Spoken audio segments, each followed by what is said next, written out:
Ja, prve tekme so vedno težke, ker je negotovost, ne veš točno, kako si pripravljen, ne veš, kako poteka samo prvenstvo, ekip še ne poznaš, ki ga nisi videl, ampak mislim, da smo danes po začetnem otepavanju nekako odigrali tako, kot smo se dogovorili in prišli do poštene zmage.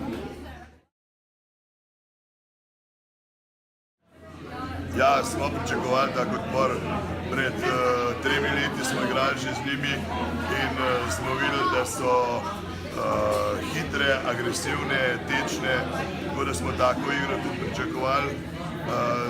Temu primerno smo se tudi dogovorili, da poskušamo s pakom čim hitreje okrog, ne z vodenjem, ampak s podajami priti v prostor mimo njih in to nam je v veliki meri tudi uspelo.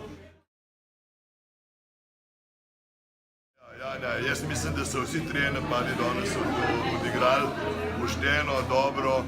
Vsak napad je imel pač svojo nalogo, izpolnili so jo, bom rekel, 90%, kot smo se dogovorili in jaz sem zadovoljen.